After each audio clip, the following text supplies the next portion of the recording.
בסדר, גלינה, נו. כמו בבית חולים. תודה. סתם עפו.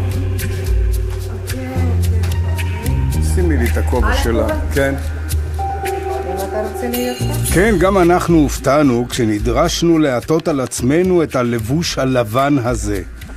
זה מין לבוש ששמור בדרך כלל בתודעה שלנו למעבדות או חדרי ניתוח. כאן הוא נועד לשמור לא פחות ולא יותר על צמח קטן שעוד יגדל. כאן אתה יכול לראות בעצם צמחי קנאביס מאוד קטנים. בודקים שאין לה וירוסים ושאין לה בקטריות. ורק אחרי זה אנחנו מתחילים לרבות אותה למסה. היות שזה חומר אורגני שממנו מייצרים תרופות, אז הניקיון הוא מאוד הכרחי, ששום מזיק לא ידבק בצמחים הללו, כי כאמור, זה חומר גלם לתרופות. זה באמת עוזר לכאבים, עוזר לאנשים להירדם בלילה. למשל, חולי סרטן זה מאוד עוזר, הרבה חולי סרטן נהנים, זה מגביר להם את התיאבון, זה מעמיד אותם על הרגליים, זה משפר להם את מצב הרוח, זה לא מרפא להם את הסרטן. אותו דבר גם לגבי המחלות אחרות, זה לא מרפא אותם, אבל זו תרופה מאוד טובה כדי לאפשר לחולים במחלות כרוניות האלה להתמודד איתן. אתם מגדלים פה תרופה, אתם לא מגדלים פה צמח. נכון, זה בעצם העניין של זה העניין.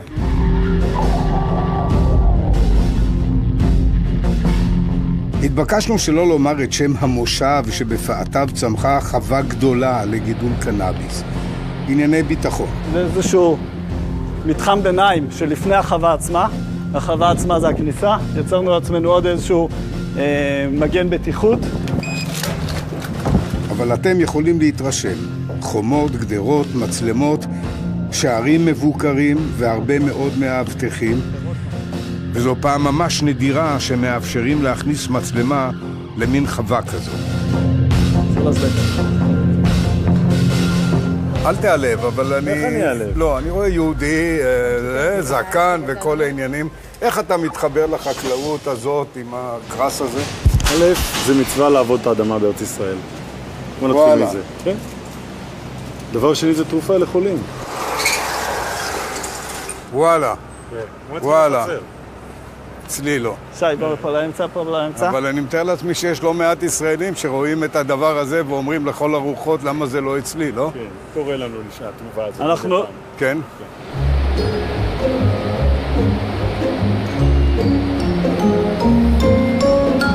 וזו כנראה הסיבה לחומות וההגנה על החממות האלה, לסודיות היכן זה נמצא. הפרח הזה, כשמתחיל הסתיו, הוא מתחיל את הפריחה. אז כל עוד אני רוצה שהצמח יגדל, ייצור גובה, אני נותן לו, אני מדמה לו תנאי קיץ, 18 שעות אור, 16 שעות חושך. ברגע שאני רוצה להתחיל להכניס אותו לפריחה, אני מתחיל לדמות לחושך. וזה תהליך ההחשכה. ההחשכה הזאת גורמת לצמח לחשוב מה? לחשוב שעכשיו זה העונה הטבעית שלו שהוא מתחיל לפרוח. בעונה הטבעית שלו הוא צריך 12 שעות חושך על מנת שהפרחים שאינדוקציית ההפרחה תתחיל והוא מייצר את החומרים הפעילים. ולכן ההחשכה הזאת בטבע קורית פעם אחת בשנה. אנחנו יוצרים 4 ו4.5 מחזורים בשנה, ולכן אנחנו יוצרים את זה לבד. הצמחים פה צומחים. זה משתנה בשיטת הגידול. יש לנו דונמים שאנחנו יודעים לגדל, שדונם בערך יש לו 1,000 צמחים, ויש דונמים שאתה מגדל אותם בעציצים קטנים, שאתה מגיע לכ-4,000 צמחים. יש כאן, אתם רואים, הקפדה על כל תג ופסיק. זה לא סתם גידול חקלאי. זו בעצם חקלאות מאוד מתקדמת, מוקפדת. כי בסוף הרי, הכל אמור להתכנס למשל לכדור, שיהיה זהה בהרכבו לכל הכדורים או המשאפים שיצאו מכאן.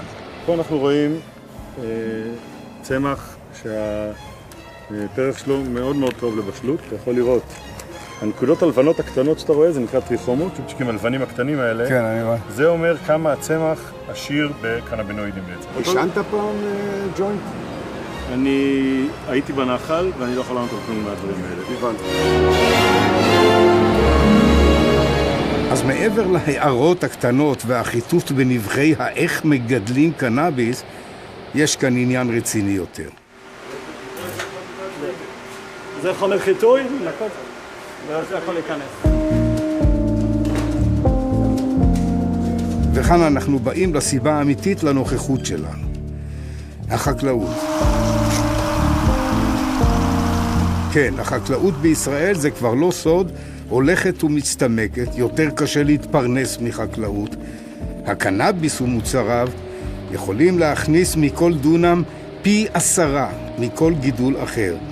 נכון, זה יותר יקר לייצר, אבל עדיין משתלם הרבה יותר, אם רק ירשו סוף סוף לייצא.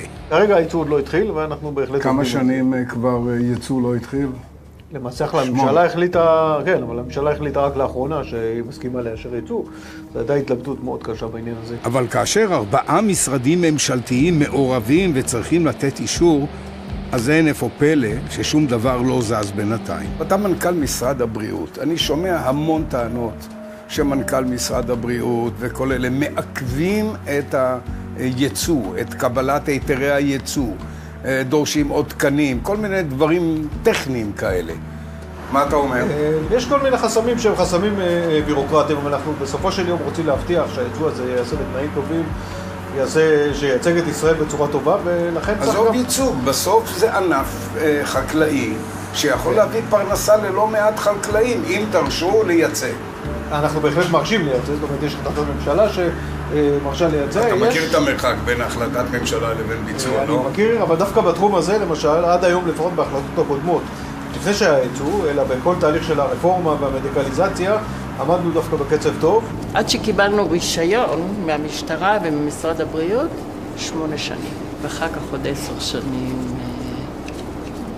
להקים. ליד ערימות הקנאביס האלה אנחנו פוגשים את חנה שריד, בעצם ראש המשפחה. היא כאן מהיום הראשון. בניה ממשיכים. פעם כולם היו בפרחים, היום כולם בקנאביס. זה המשפחה?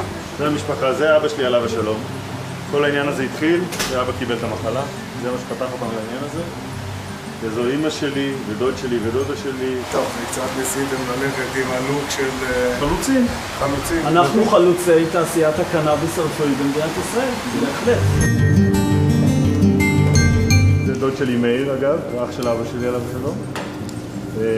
ויש פה גם חבר'ה מהמושב וגם חברים של חברים. הרעיון הוא שיש לנו צוות גיל שלישי שהם אנשים הרבה יותר מיושבים בדעתם, נקרא לזה ככה.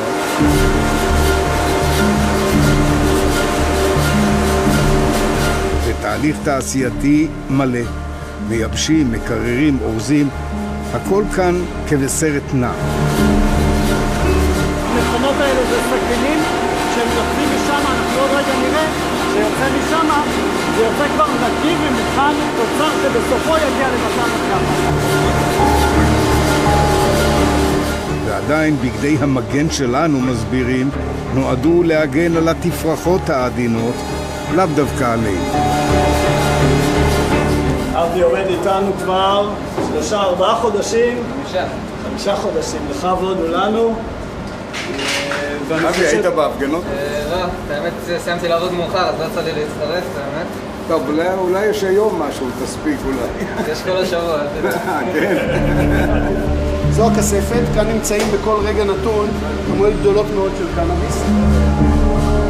רואים את התפרחות עוברות, ייבוש מהפנים חוצה. יש אופציה שאני נושם את מה שאני נושם כאן ואני יוצא מפה מסלול? לא, כי אם אתה מריח את הטרפנים ולא את הקנבינואידים. אני רוצה להראות דברים, תריח את זה. אני יכול להתכופף, אח שלי. לא, בגילך, מה פתאום? נביא אמבולנס. זה עוד לא הריח. חכה, זה לא רק שמכיר מהקיבוץ. זה לא הריח שהוא מכיר. מתקרב. מתקרב.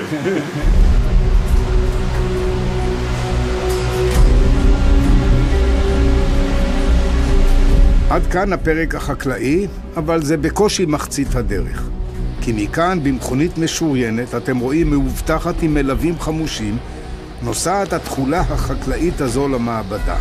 זו לא פעולה כל כך פשוטה, יש לנו נסיעה של כשעה, עד שפותחים לנו שערים כבדים עם מאבטחים, ואנחנו נכנסים למעבדה. פה יש לנו אפשרות לייצר 3 טון, שזה בערך אספקה של חודשיים כל מדינת ישראל. אז עוד 2, 3, 4 מפעלים כאלה מספיק לכל הזה, ואז יהיה גם את החומר בבית מרקחת. הנה, אנחנו הולכים פה עם זה. מה, כי אתה שומר שלא נתמסטל פה, או מה? לא. המטרה שלנו זה שאתה לא תזהם את הייצור. המעבדה הזו של חברת פנציה, אגב, במיתולוגיה היוונית זה שמה של התרופה שמרפאה הכל. אז גם אם זה לא נכון לגמרי, זה לפחות הכיוון, והמוצרים הסופיים הם משאפים וכדורים וכל מה שיכול לעזור למי שנזקק להם רפואית. כרגע החלטת הממשלה אומרת שהקנאביס זה עדיין צו, ולכן בן אדם צריך רישיון. בעתיד, אני מאוד מקווה שבעתיד הלא רחוק זה יהפוך להיות מרשם ולא רישיון, לא יצטרכו רישיון. חודשים, שבועות, שנים. התהליך הזה, לדעתי שתהיה כנסת חדשה, אז אנחנו נוכל די מהר להעביר את זה. ועל אף שעכשיו כולם כבר מסכימים שמדובר במשהו שיכול לעזור ללא מעט חולים, הכל זז כאן לאט מדי. זה לא יהיה נכון ולא צודק להניח לפתחו של משרד הבריאות את כל העיכובים והבירוקרטיות. בפרשה הזו מעורבים גם משרד האוצר, המסחר והתעשייה, ביטחון הפנים והחקלאות ועוד גופים אפילו ביטחוניים. וייתכן שיש כאן אירוע של החמצה גדולה. עוד מדינות וחברות פרטיות כבר קופצות על הגידול הרפואי הזה בשל הכדאיות, ואם הדברים לא יזוזו כאן ובמהירות, אחרים יתבססו בשוק הזה, ולחקלאי הישראלי יוותרו רק שאריות.